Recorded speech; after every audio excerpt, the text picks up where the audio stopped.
my God. Do you hear the people sing? We're live? Oh, we're not singing Les Mis. We're actually like recording a live podcast. Is that what's happening now? Okay. No, it's live. It's Do live. it live. Live. We're doing it live. Hi everybody. Hello. Thanks for tuning in. I guess I'll start this bad boy off. Welcome to the show. I'm here. I'm Vince. Sam, you're here. How's it going? What's up, everybody? Tyler. I'm here. sorry I sound like I'm probably in a tunnel. My microphone, my fancy microphone, the audio deck went out. So I'm going to be ordering a new setup. This will be the final week that I sound like I'm in a tunnel with in a bunker with Tim over here. Right, and it's coming it's coming during the holiday season time too. So like, just totally figures, Yeah, so any microphone company wants to sponsor our podcast, hit us up. Papa G in the chat. Hi, how's it going? And Tim is on the ones and twos. I believe his sound is out though, and he's not going to say hi. He's just waving this time, I believe. So there he is. He's saying hi, people. You can't hear me, He's doing really inappropriate stuff that we can see, and if we That's had right. an HR department, it's double birds. I mean, what? Whoops. All right. So we obviously have a lot of stuff to talk about.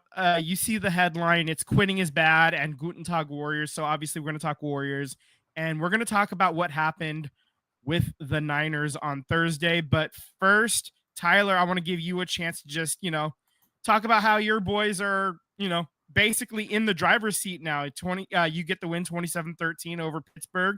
You win the Pennsylvania State Championship, and you're in the driver's seat.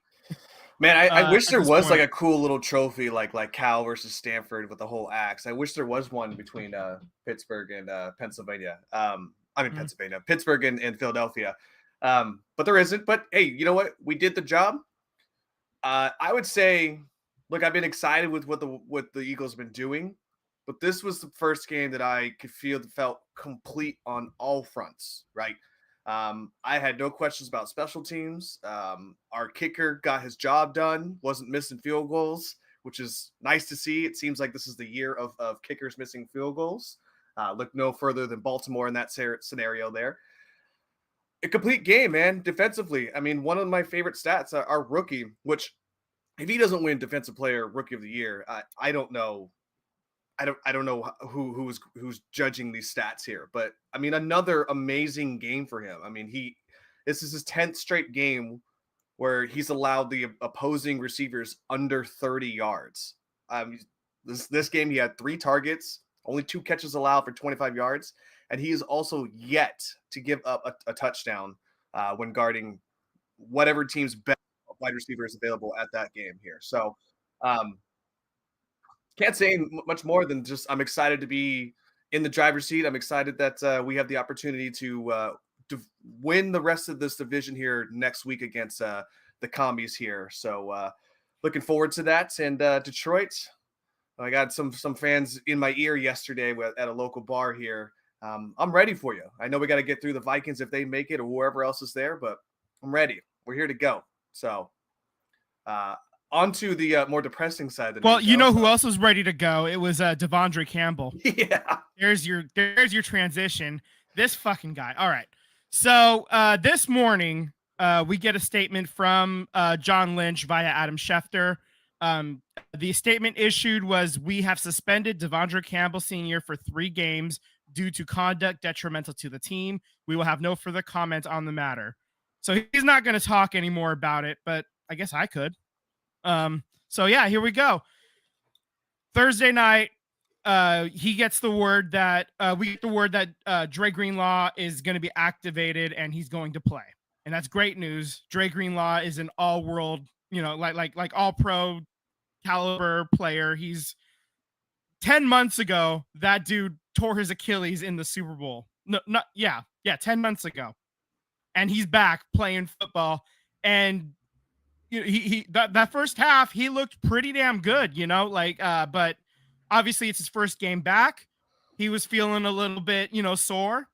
So he's like, okay, I think I probably need to come out and just they wanted to play it safe with him. So Devondre Campbell, who was brought in to hold it down while Dre Greenlaw was working his way back, that was what he was brought in to do. And he wasn't even the first one. They tried to get Kendricks, who ended up going to Dallas instead. So then he backed out at the last second, right, Vince? Yeah. Kendricks backed out at the last second. So that's when Devondre Campbell was brought in to kind of hold it down. So third quarter starts. Devondre Campbell's not out there, and we're wondering where is he? Why is he not playing? At some point, he ends up going back into the locker room. We're a little confused. What's going on? This is a field goal game. Like this game is really close. The defense is doing their job, but reinforcements are kind of needed at this point. But he's not going in.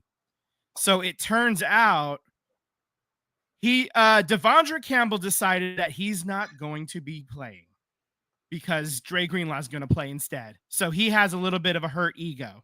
And it's not, I mean, it'd be one thing if this was some rookie getting his first start or whatever, and he was coming back from ACL and it was like a 6th round pick or something like that. That's not what this is. This is Dre fucking Greenlaw, who, like I said, was like in that Super Bowl, the last time we saw him before this, he was having a hell of a game. He was playing out of his fucking mind until he got hurt going onto the field, and just the weirdest fluke injury to an Achilles tendon I think I've ever seen.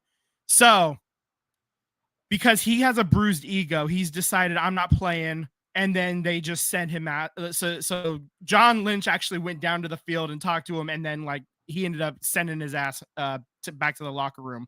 And George Kittle released a statement after the game saying, I just don't see how you can do something like that to your team. You know, like this is a team that is honestly built on guys playing hurt, playing through all kinds of terrible stuff.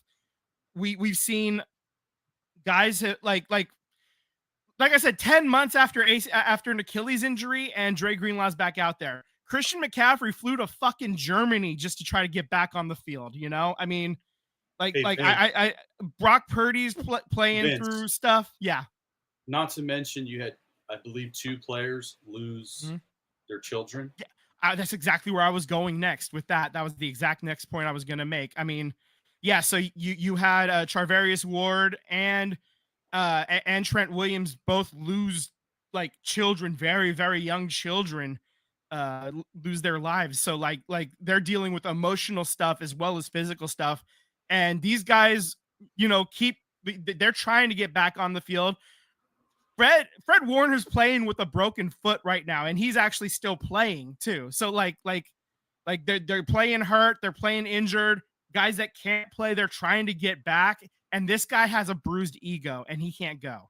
Yeah, you know. So good riddance. Get fucked. Go away. I'm done with you. You're fucking Judas. Like you were brought in. You knew that this was the situation, and now that it came to pass, you're like, my feelings. I don't want to play anymore. Go fuck yourself, selfish prick.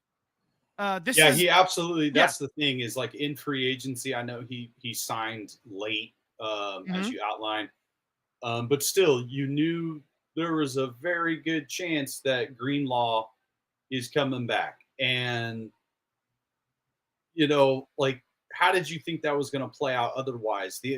Even if you played. You know, even if you're playing at a Pro Bowl level, you're probably going to lose snaps to Dre Greenlaw because, in theory, right, you're still in the playoff hunt. Mm-hmm. You're trying to get as many snaps under this guy's belt so you can improve the defense so that when you're going into the playoffs, you have a linebacking core that's you could rely on. That front seven has been a 49ers staple over this Shanahan era. They've spent a lot of capital money, draft picks on that front. Yeah. You knew the situation, and as you said, it comes, and you're going to act like that and suit up and then bail. Yeah, that's the other part. He was suited up. If he wasn't suited up, you know, like somebody that would have normally been like, you know, on the practice squad or whatever, we can call somebody else up, fine, whatever. But you suited up, you took up a roster spot, and then pulled this shit. No, Right. hell no. I don't blame John Lynch for going red 47 on his ass.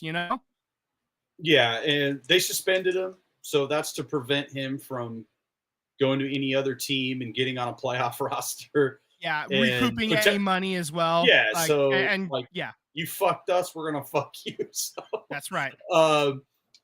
Yeah, no sympathies, I think, from anybody, and I think across the league. I mean, if the locker room turns on you, and your players are saying that about you, and your career is probably over. So I think we've seen the last of this guy in the NFL, which sucks, right? Like for him, yeah. I mean, I don't know, but I mean, it sucks for him that this is going to be the period, exclamation point. This will define your entire football career. Yeah, he's going to look back 30 years from now. Exactly. And if it was me, I'd be fucking embarrassed. I would be ashamed of the way I handled this situation if I was him.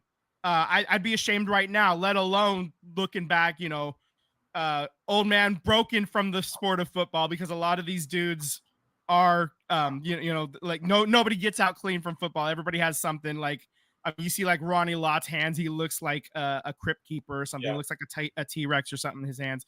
But so everybody's doesn't get out, scot-free through here. And now people are going to be like, oh yeah, I remember you. You fucking quit. You quit on the team.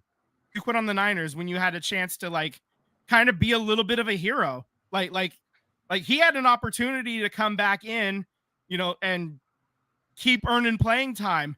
And this sport is, Father Time's undefeated, right? Everybody loses their job to somebody younger, stronger, faster, smarter, whatever. But if you get another opportunity, you got to snag it. And he may have temporarily had an opportunity taken away from him, bruising his ego a little bit, but that opportunity came right back around half a game later. Exactly. Seriously, it was 2 hours later, all of a sudden the chance was there again for him, but he decided to keep being butthurt. So whatever, man. I mean, absolutely. I didn't even get to say the score of the game. The Niners lose on Thursday Night Football 12-6. It was a field goal fest. It was a snore fest.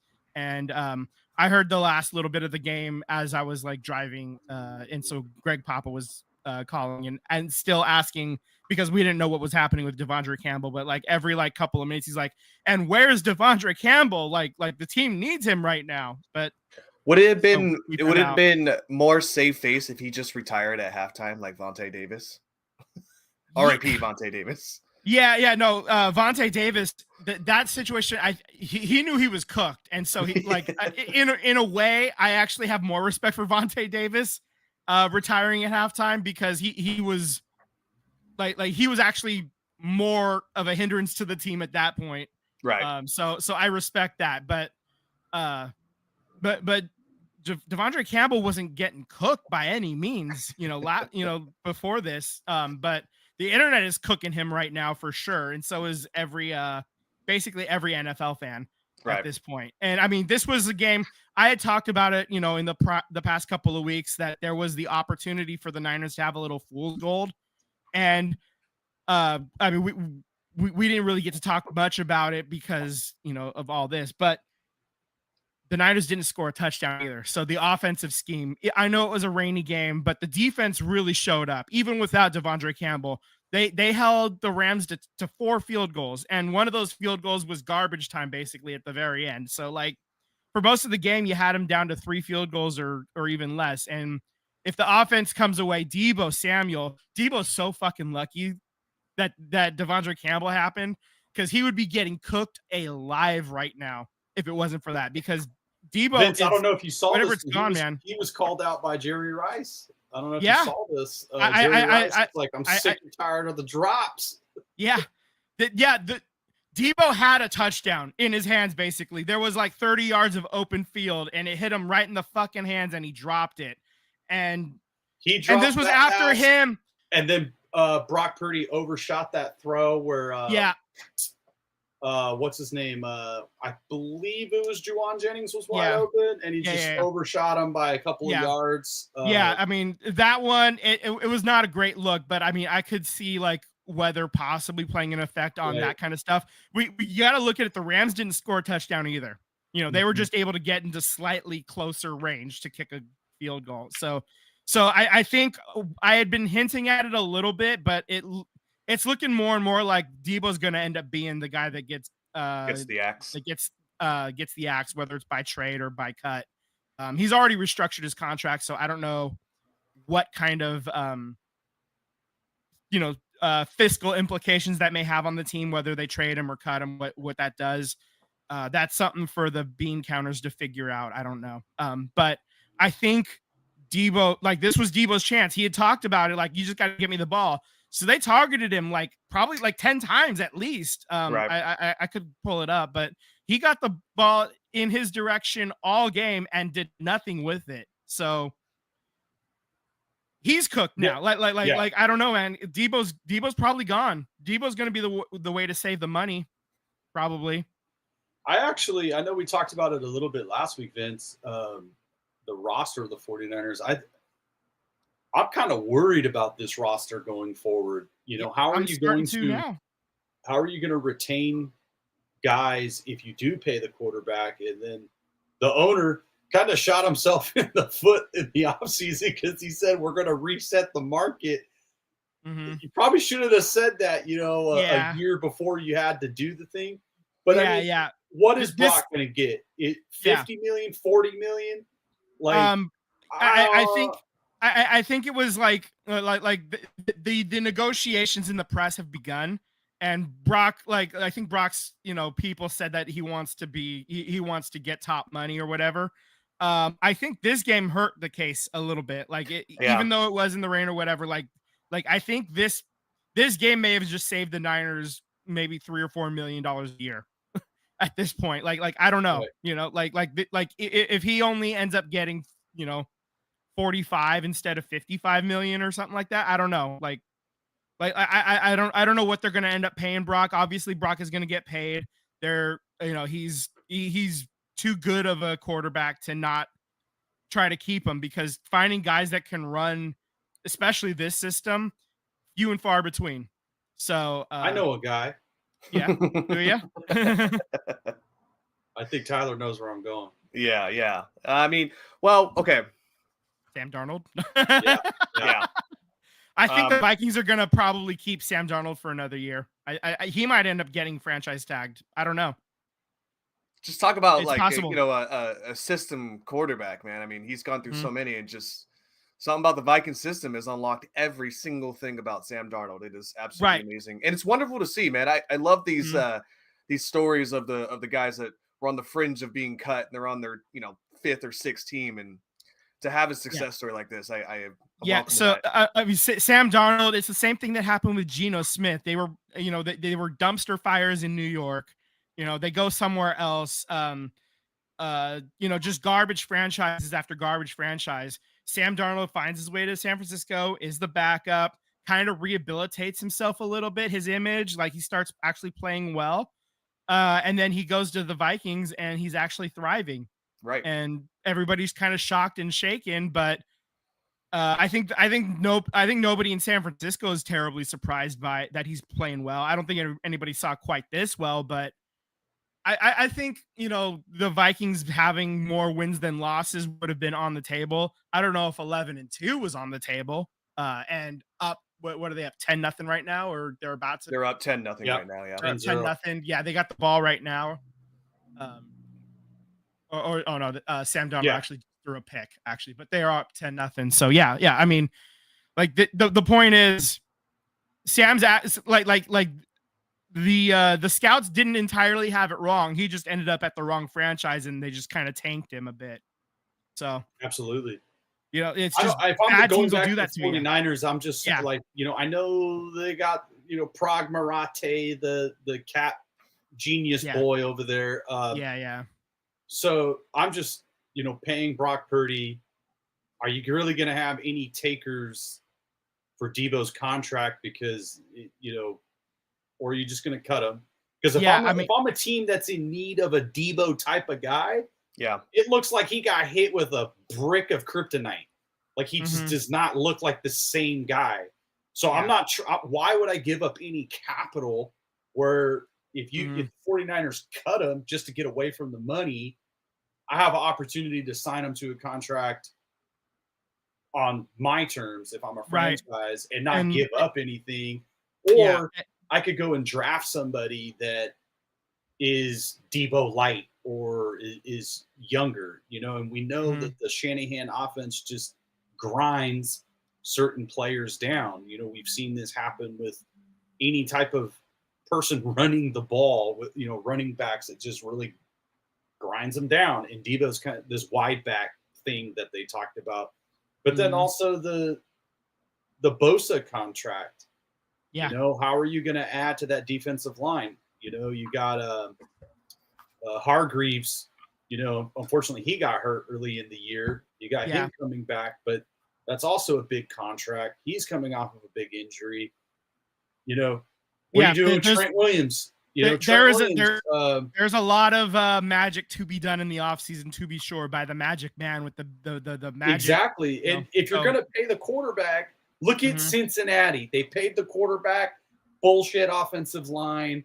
The defense is a mess. Yeah. Yeah. What are they, like 6-8 now or something like that? And they tried to fix the offensive line, and the offense is finally starting to perform now that they got everybody healthy. But how many years did they waste because they went scamp on the offensive line, and now the defense is trash. If you sign Brock Purdy, that means you have to invest in the offensive line. You can't have this guy go down. So I'm not a GM. I don't know what they're going to do with this roster, but I'm not panicking, but there's a lot of money on the books and a lot of decisions that you need to make.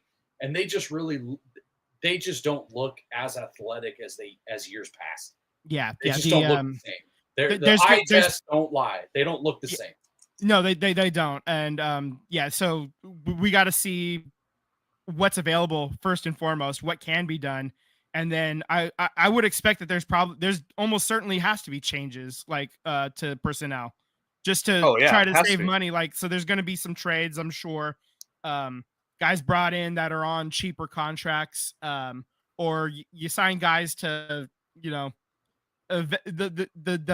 NFL middle class players, the guys that are a little bit too good to be making nothing, but are a little bit too old that you don't want to be paying them too much. I could see some veteran type deals that you can get in on the cheap. I think that's probably the route that they're going to take in this offseason because the window, I think, is still they still believe it's open, and we just lost a year because of all these injuries and stuff. So sure. I think that's how the Niners are going to be operating this offseason is what do you think they do with defensive coordinator? Are they bring in Sorensen? Is that his name, Sorensen, back?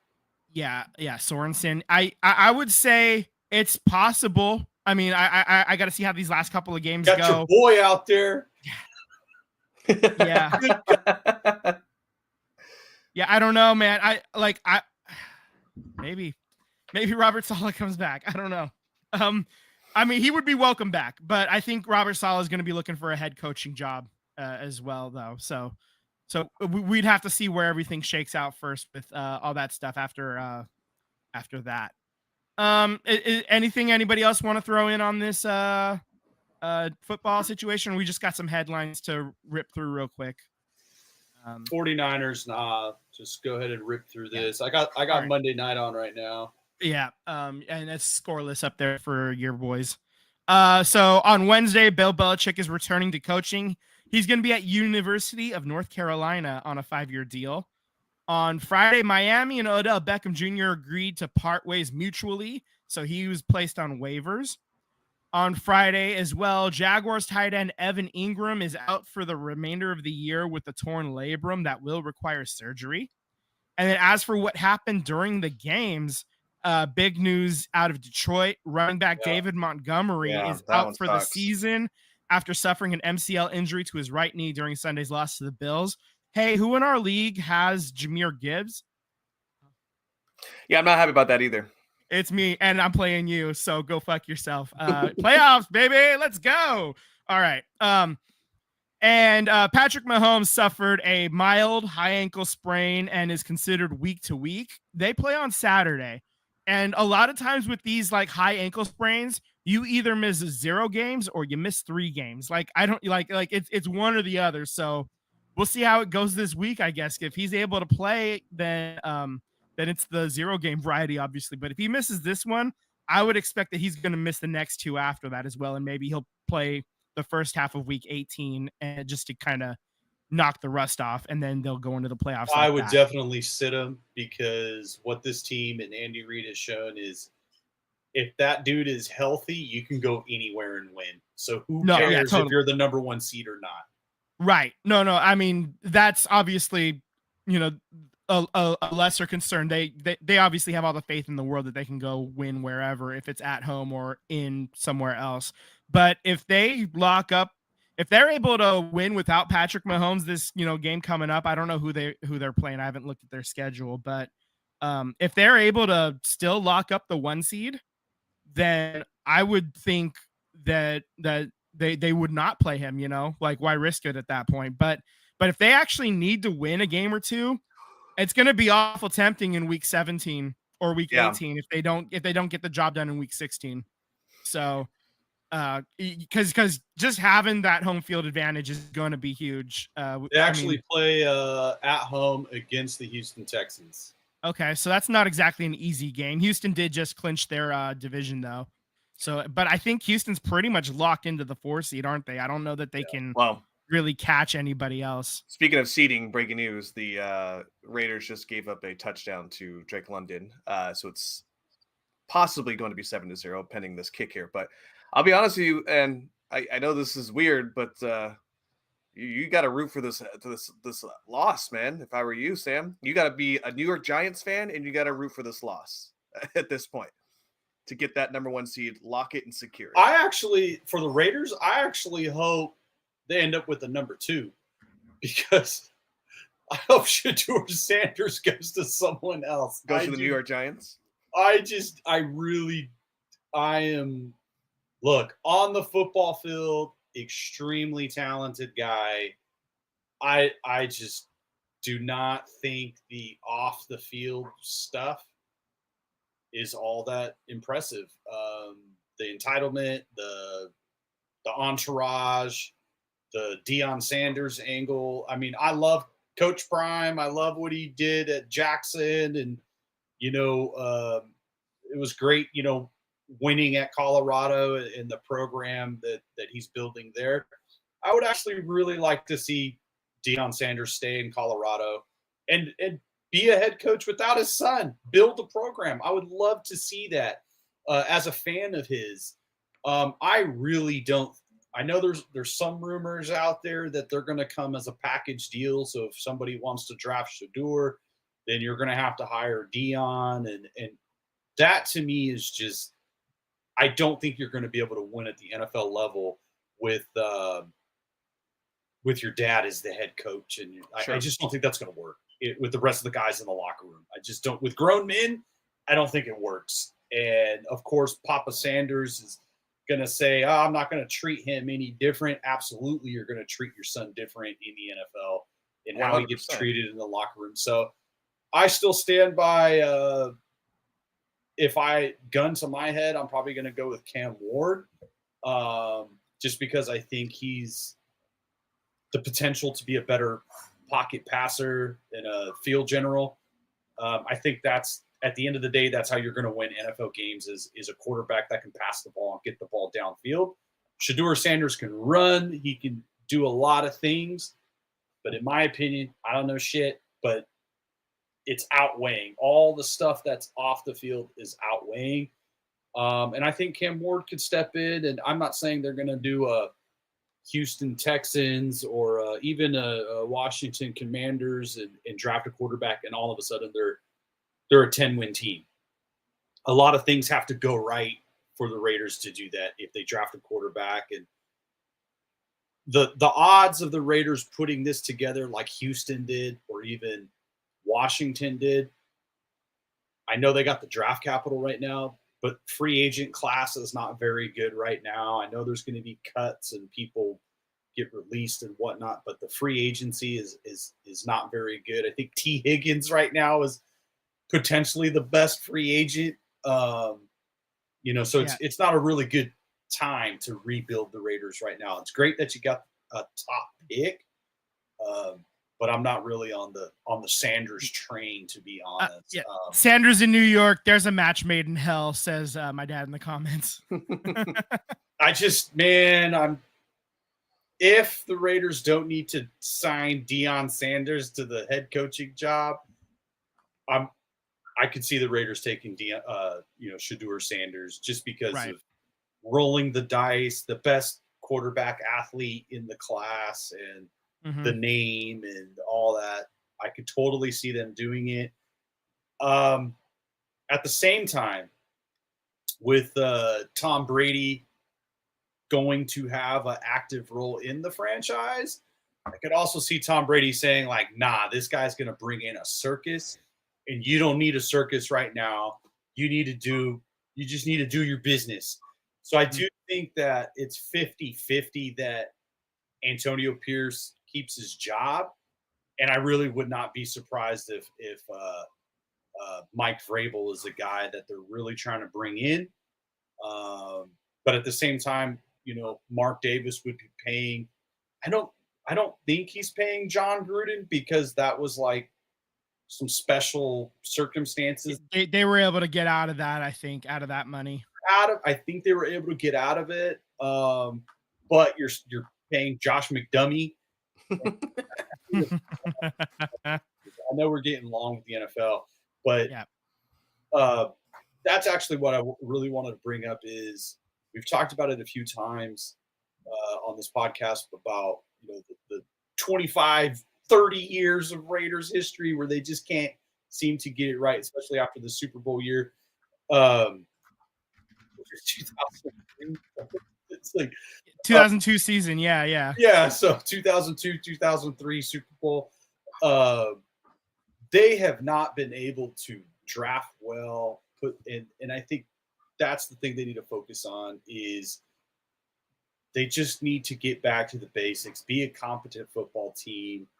And I think that's why the Vrabel drops I think it kind of makes sense because of Tom Brady, but also just going back to being a disciplined football team. And I thought I wasn't the biggest fan of John Gruden, but moving on to Josh McDaniels is like, who's a worse head coach over the past 20 years? Like, who is a worse Dennis head Allen? coach? Yeah, I would say Dennis Allen. But no. Dennis Allen, until this year, he actually got the Saints into the playoffs without Derek Carr. It was different quarterbacks. No, they didn't make the playoffs last year. He was with the Saints for what, 3 years, 4 years? As a defensive coordinator, but not a head coach. I think Josh McDaniels is the worst fucking head coach in the NFL in the past 25 years. And I'm not dude, he went to Denver immediately. Get the hell out of here, Jay Cutler. Get out of here. I'm going to win with Tim Tebow. I could turn a high school quarterback into an all-pro. Remember that quote? Oh, yeah. And then they stunk, ruined that franchise, does his little dance with the Colts, and then he makes the same mistakes with the Raiders. I mean, you're talking about a person who can't connect with people. There are players care about Dennis Allen. Players hate Josh McDaniels' guts. That's true. Remember Brandon Marshall? Oh, yeah. Brandon Marshall hates that man. How often do you hear players saying, I hate that guy? The moment Josh McDaniels left the Raiders locker room, people were celebrating. I hate that guy. When Dennis Allen was fired from the Saints, people were sad that they did not live up to their individual play to support their coach.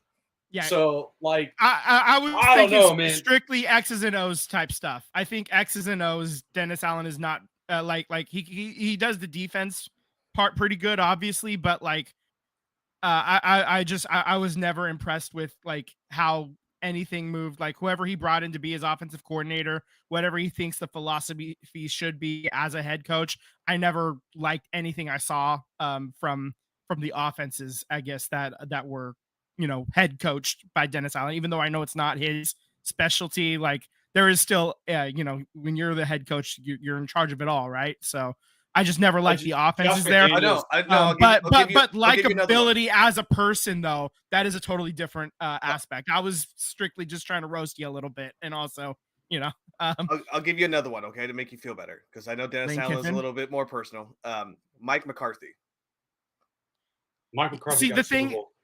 Yeah, I mean, I know Aaron Rodgers is the reason, but it doesn't matter. But also, but he's, at least Mike McCarthy, like he has at least enough of a baseline, to like I hope that baseline keeps him in Dallas. I hope he stays the Dallas head coach.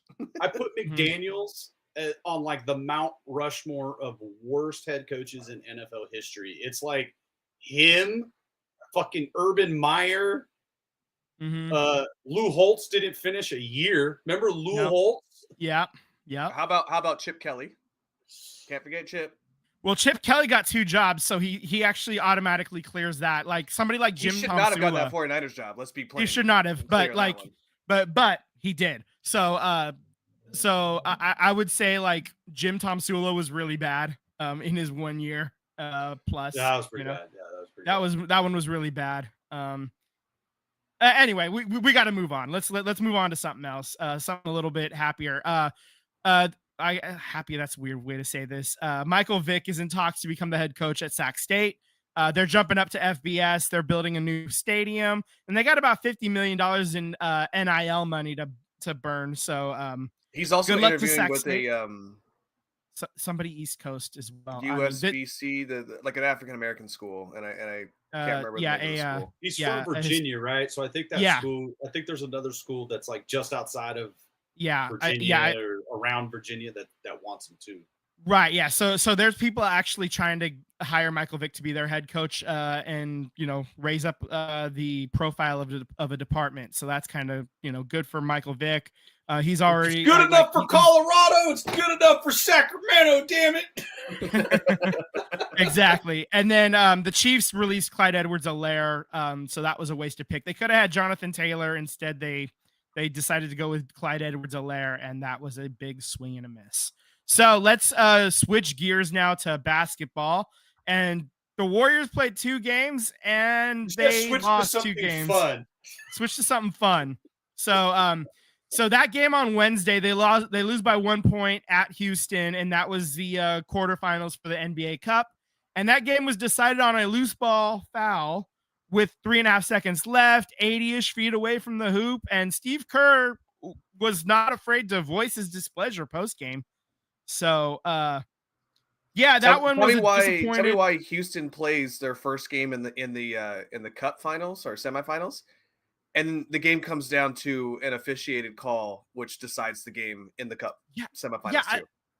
The officiating for these NBA Cup games has been.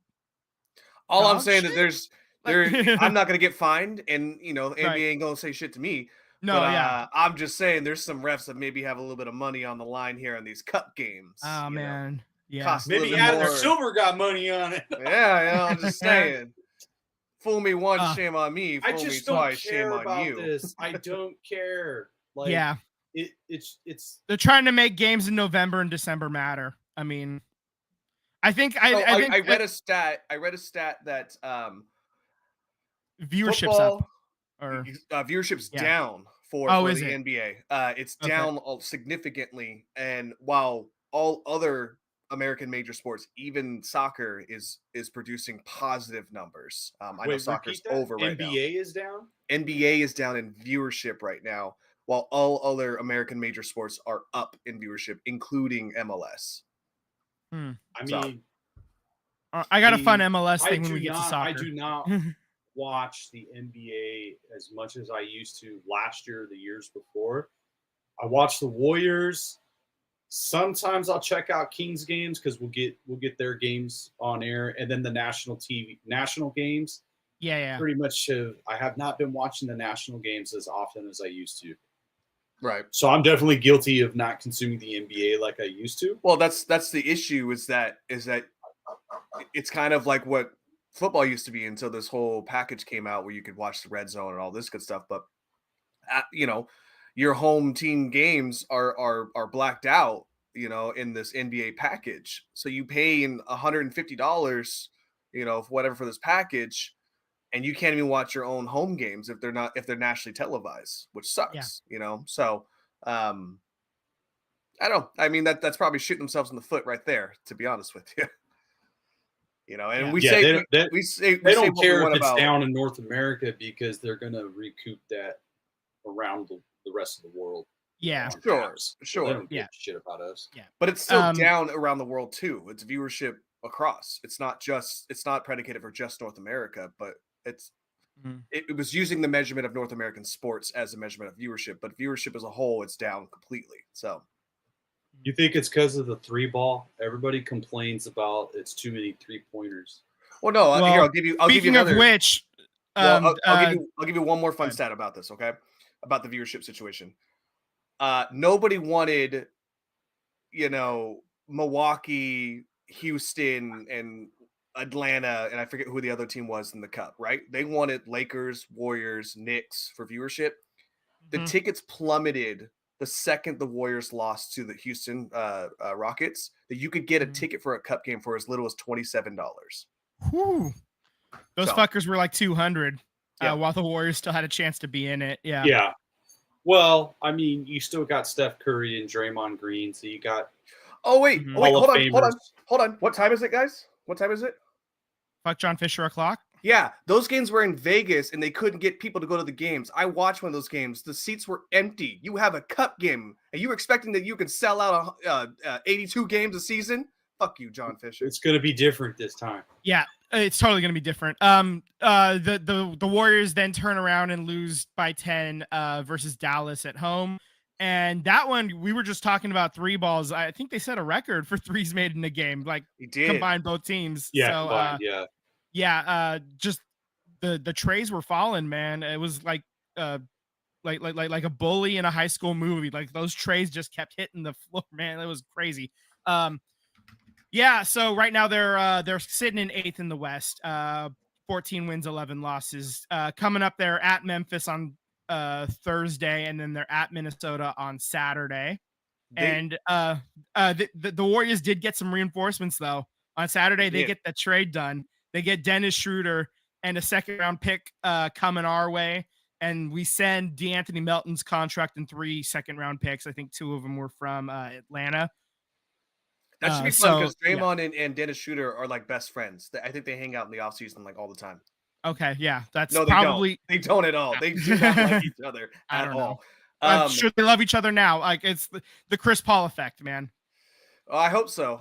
Unfortunately, I mean, because they're all good now. The mesh together here. They did interview Steph Curry after that game and asked him, how he feels about Klay Thompson being close to breaking Reggie Miller's 3-point record. And they told him, they said it's Steph, James, Ray, and then Steph. And so Steph goes, "Wait, break Reggie Miller? Isn't Reggie Miller like 3rd on the list, right?" And they are 4th on the list, and they go, "No." Steph was so confused because he broke the record three years ago. He didn't know that Damian Lillard had passed Reggie Miller. I didn't know that either. But apparently Damian Lillard is number 4, and Klay Thompson is just a few threes away from past Reggie Miller. Reggie Miller has plummeted from the number 1 spot all the way down to possibly 6 here in a few weeks. Yeah. So. What could have been with Klay, what could have been. Yeah. Those 2 years, man. Nearly 1,000 days. Good grief. Anyway. So I like, as far as basketball goes, I like the move for Schroeder. It needed something to replace what we lost with DeAnthony Melton being down for the year. So I mean, well, I think you get a playmaker, right? Yeah. Or like, I at a point guard position, which is what the Warriors love. Pods, he needs to work on a shot in the offseason. I don't know what it is, but he cannot. I mean, his decision making with what's his name? The power forward for the Mavericks. What's his name? The Slovakian or Luka Doncic. thank you. He had an open 3-point in the corner, and Luka Doncic locked him down, and then he just heaved this turnover ball. Like the decision making from Pods right now, he's all in his head. So I think Dennis Schroeder is just going to be a really good. He's going to take some pressure away from Pods. I feel like Pods is thinking that he has to be that second or third scorer every single night, which he probably should be. But at this point in his career, he's sophomore season. So. Yeah. I think Dennis Schroeder is going to be good at being able to get to the mid-range. He's like top 4 in the NBA right now for efficiency at the mid-range. So, yeah. I mean, if Schroeder can get us, 12 or 14 points a night, that'd be great. Yeah, agreed. Especially just reining those mid-ranges like S. used to do. So that'd be great. Yeah. So there's your basketball talk. Just kind of looking forward to seeing how this trade works out, I guess. I think he'd be active for the next game, right? He should be active against. I think so. I would think so. Yeah. So what do you guys? Do you guys think they're going to make another move? And do you think? I think they should. I think Jimmy Butler shit. I think Vucevic is the one that you need to look at. Jimmy Butler, you could. Here's my opinion on this. He's already announced that he's not going to re-sign with Miami. He's going to test free agency. So why get him on a loaner? Out, right? He has an opt-in, opt-out. He's going to opt out. He's not going to accept the $49 million opt-in. But my point being is that, like, why throw the money at him if you're not a team contending for the top 1, 2, or 3, right? We all know the Warriors are probably going to finish out at maybe some in the range of 4, 5, 6, 7, right? That's probably they're going to either be top end of the play-in tournament or bottom end of the playoff secured spots. Yeah. So I wouldn't go for Butler. I don't think Butler makes up that what you're missing, right? But I think Vucevic would be a big man that could make up a little bit of a difference for you, where Trayce Jackson-Davis doesn't really shoot the ball, plays good defense. Draymond Green plays great defense, but doesn't really, you're not looking for 15, 16 points a night for him. And I think Vucevic can get you 10 points easily coming off the bench for you. Stretches the floor, gives Steph Curry a more dynamic look, knowing that he has a 3-point shooter or a mid-range or someone he can lob to. So I think Vucevic is the guy that I'd be looking at. And Chicago's already agreed that they want to part with him. Okay. Yeah, that's a good thing to look at. I heard Cam. They already tried. They already tried with Cam. It's not going to happen. Okay. Ship sailed on that one. All right. So let's now switch gears to hockey and just talk about the Sharks real quick. They lose on Tuesday at Carolina 3-2. They get the win at St. Louis 4-3 on Thursday. And then on Saturday, they get they take the loss against Utah at home 4-3. That was Barclay Goodrow's 600th NHL game. Fun fact there. But Macklin was getting assaulted a little bit there. Like I wanted to call the cops. Like it was bad. Like I like at the end though. I like at the end Macklin was got pissed off. Yeah, and he had dude on his back. He had enough of that shit, man. Like Macklin was fighting back at the end there, and I love seeing that. I just wish it didn't get to that point, So obviously, I haven't heard anything else, so I assume he's fine and nothing really super major happened there, and he's all is well, and he's going to keep playing, and there's no actual injury or anything. But seriously, what the fuck? Who was the guy that did that injury on him? Like that hacked him? Like a 30-year-old hockey player that I can't remember his name. Yeah, no, I don't remember. On a 19-year-old kid. Yeah, no, he's 18 still, isn't he? But yeah, anyway, that guy's a villain now. I just got to look up his name because fuck that guy. This is. I think Macklin brought energy that wasn't expected. I will say this, okay? Look, I love that Macklin got into that tussle and wanted to push down and dig his feet into the ground and stand for himself. But where are my veterans? Don't let this happen to Mac. You start that fight. You tell them that you're not going to push this. It's Stenlund. That's who it was. Where are my rookies, though? This is like that Caitlin effect here, where they were all bullying her. Have an enforcer. Yeah, stand up for your number one pick. Yeah. That's your job, Goodrow. That's your job, Ferraro. That's your job. Go. Yeah. That's your job. Him. Everybody not named Yeah. Will Smith. Oh, Excellent. Yeah. You know, where's my it's like everybody else? Everybody else is a goon except these young guys. Right. So as far as standings go, they're still sitting in 13th in the West. They're 7th in the Pacific. They're playing a little bit better than I thought than we kind of thought they would be, but still near the bottom. If you take out those, the 7 regulation losses and the 2 overtime losses to start the year, they're actually 10 since then, if we don't count those first 9 games, they're 11 wins, 10 losses, and 3 overtime losses. So they're playing 500 hockey basically, so we talked about it a little bit last week, but they're still kind of doing that. They did drop 2 games out of 3 this week. That just kind of happens sometimes when you're playing an odd number of games. Sometimes you lose more than you win, and especially when you're not a great team. So, but this Utah game was a game that they could have won, and they kind of got, like non-calls took it away from them a little bit, I think. And I'm not going to get fined for saying it, so I'll say it. Fuck it. Upcoming schedule: Tuesday versus Winnipeg, Thursday versus Colorado, at Edmonton on Saturday, and then they're going to start the game at Vancouver on Monday while we're recording next week. So, I kind of threw that one in there as well. So our Are wins, we all taking the same thing? Because all these teams are top teams outside of maybe Colorado. Every single one of them is in a playoff position right now, as it stands. Colorado's the only one on the fringe right now, but the other ones... Well, Vancouver's on the fringe too. Like Vancouver and Colorado are both sitting wild card spots right now. But Edmonton, Winnipeg, I don't want to fuck with them. Where are you going? It's just that the Canucks are 3 games behind the Oilers, so I'm gonna go Vancouver. Okay. I don't like the start time after 2 days and flying across, but that's the only one I feel comfortable with. Yeah. Sam, what do you think? I'll go with Colorado. Dan, you were bold. You were bold. All right. You know what? It's a home game. You got some rest.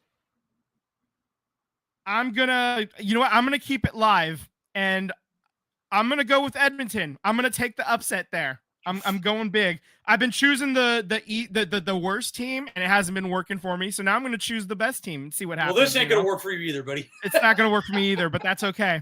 Fuck it. Fuck it. Whatever. I don't care. This is a stupid game anyway. I don't even care anymore. Whatever. It's a game that I invented. All right. So that kind of brings us to the end of hockey talk right now. And my dad in the chat says, I'm actually feeling Edmonton. Yeah, that's right. Yeah. Feeling them to win. All right, whatever. Okay. Tyler, start talking about. Oh man. Are we going Wrexham here? We going to the pitch? Yeah, let's go, baby. I didn't even know the Virtue Trophy existed until we won this match to move on to it. We beat Crew Alexandra 1-0.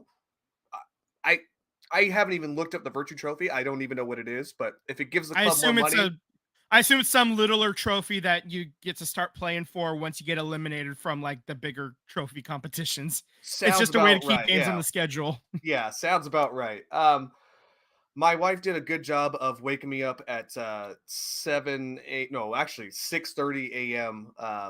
Saturday and Sunday. So, lucky me, Saturday morning, I got to wake up early and watch this game against Cambridge United. Got myself a cup of coffee, popped in some Pop-Tarts for myself, quick little breakfast myself. I was feeling good, man. We got that second goal. We were up 2-1. Literally 3 minutes left in the game. We get a penalty on us, and it's in the box, and it becomes penalty kicks, and they tie the game. And instead of getting 3 points, we only get 1. So awesome! I woke up all to watch that, which not super excited about that, but it is what it is. We are currently 12-5-3 with 41 points in second place, which is cool because we were in third place after that Cambridge match, and it looks like I forget the two teams on top, but they lost one, so we picked up back into second place. So I'll take that. I'm excited for that. Next match is at Bristol Rovers next Saturday. There is no matchup in the middle of the week, so we just get to get ready for another Saturday matchup here. So good for that. I'm excited. Oh, also too, Sam, you'll appreciate this, or at least like this part of the knowledge of it. Ryan Reynolds and Rob McElhenney have sold a minority stake of their club to like a firm that is familiar with other soccer clubs. I'll have to look up what it is, but I think they sold off I think it was equated to like a $300 million or something like that. So the thought in the process is that they're going to have this firm help find new players as they're getting ready and geared up to possibly go into the championship league here. So they need a striker, man. They need another one. Unfortunately, Paul Mullen is kind of playing off the bench here, a little injured off season. Ollie Palmer's not really getting it done. And a lot of the aging players that we have that are goal strikers, while they're great, they're aging, right? They're old Premier League players, they're old championship players. And we're going to have to get some young talent in here. And that's why they sold off a bit of their ownership to try and have a firm help them out as well, too. So should be interesting. Got another 4 months to go, so hang tight. Yeah, we got a couple of international soccer news and notes as well. So the World Cup sites for 2030 and 2034 have been locked in. They are confirmed. They are official. So 2030, this is actually a lot happening here. It's the 100th anniversary of the first World Cup in 1930. So it's going to be held in 6 nations. So Argentina, Uruguay, and Paraguay are going to host the first 3 games. And so that kind of knocks out South America off the board. And then you've got Spain, Portugal, and Morocco are going to host the rest of the World Cup, basically. And so that knocks out Europe and Africa off of the map. 2026 is being held in North America. So that's between, it's split up mostly in the United States, but Mexico and Canada are also getting a few games. So the only confederation left that could host the 2034 World Cup is Asia, because you're not allowed to host in consecutive tournaments. Gotcha. So by putting it in 3 different continents, you've basically locked out everybody else. So that means that it has to be Asia hosting it, which includes the Middle East and Australia. Australia and Saudi Arabia were the only 2 that had bid for it. Australia pulled out a couple of months ago, leaving Saudi Arabia as the only one. Nobody's opposing them. Nobody in Asia wants to take on the tournament, I guess. So Saudi Arabia buys a World Cup, just a couple of years after Qatar hosted a World Cup that they stole and bought. I have to imagine some money changed hands because it's FIFA, and somebody in Saudi Arabia got to Australia and probably paid them off to say, hey, knock it off and go away, here's some money. So I'm sure there's going to be a podcast about it in 4 years, talking about here's what happened, here's the dirty money. So yeah, I'm surprised Japan didn't try and make a bigger fight for it. Or China even. China's got plenty of big stadiums and stuff too. They like hosting the Olympics. Why wouldn't they try to host the World Cup? I mean, there's and Russia is part of the European Federation, but they're also in trouble right now because of geopolitical reasons. So but I also think that Japan, my argument for Japan, not that China, obviously clearly there's some good arguments with their stadiums, right? And the size of it, but Japan has an actual men's team and a women's team that are not bad. Really good. I mean, they're making World Cups. So. Yeah. The women's team especially, it's really good. But yeah, so I agree. I think Japan would have been a great host. They did host in 2002 with Korea. They were co-hosts. So yeah, that was who I would also think too, to add on to that. We know that they're capable of hosting because they've done it before, so I don't know, man. I wish it would be somewhere else, but that's just kind of how the cookie crumbled in this case. I think Japan may not have put a better package together or been more aggressive with it, because they when we were out there in October, they were advertising this like world conference that was going to be coming up at the end of the year and beginning of next year. And it's like a global invitation. It's this huge event, and it is flatline. Like nobody is coming. Oh, damn. Locals aren't interested in it. There's also a lot of like political stuff going on in Japan with their government. So there's a lot going on there. So I think there's some instability within their government, and then there's also I think some apathy going on with like global events being hosted in Japan because they got a whole stuff. They got this huge thing being hosted in Japan right now, and it has nothing to do with sports, but it seems like the locals are not really into world hosting right now. Sure. So I think that may be a factor into it with what's going on, but I don't know. Okay. Couple more just points about the U.S. men's team, bringing it a little bit closer to home. Balogun is injured. He's going to be out for about 4 months, so he's going to miss the CONCACAF Nations League. U.S. men's national team are playing Panama in March, on March 20th, before the winner of Balogun. Sounds like a power-up, Dragon Ball Z. Balogun! For sure. The winner of the USA Panama game will play the winner of Canada Mexico, and that final will be on March 24th. So he's out for that match. Somebody who will, in all likelihood, play in that match, those matches are Christian Pulisic, and he's getting paid again. Milan is extending his contract through 2028 with an option for an additional year. His performance this season specifically has led to speculation about a possible jump back to England. Liverpool is not really sure like what's happening with the future with Mo Salah or anybody like that. So there was whispers. Man City is calling. They're like, would you like to come back? Yeah. City could use some help as well, right? Well, he was playing at Chelsea, so I'm sure the Spurs are calling too. So by extending the contract, Milan is basically locking him in, and it sounds like Christian's happy in Milan. He's loving it there. He's the dude. Man. Like when they came, they were not like, God, another American. Then he turned the Milan fans into Christian Pulisic fans. He's been playing extremely well for Milan, and Milan's been playing well in general too. They're near the top of the table. I haven't looked at Serie A in a while, but they're right up there. And I guess that's basically it. Just the one last note I have here. It's the same note we have every week, and it's fuck John Fisher. So always fuck John Fisher, that fucking clown. And I mean, there's nothing new to report as far as I know. He still hasn't proven that he has the money lined up, but he says he's is Pops a Man U fan?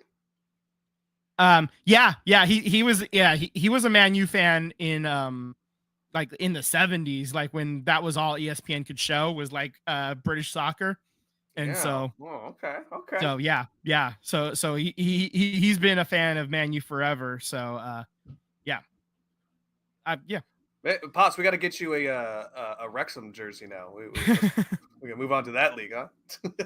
we'll see about that. All right, so I guess that basically does it for us. We'll see what happens going forward with the sports world over the next week. I'm sure there's going to be a lot of exciting stuff, and I'm sure that I'm going to kick Tyler's ass in fantasy football this week, and I'm going to be going for that the three-peat. So here we go. Good luck.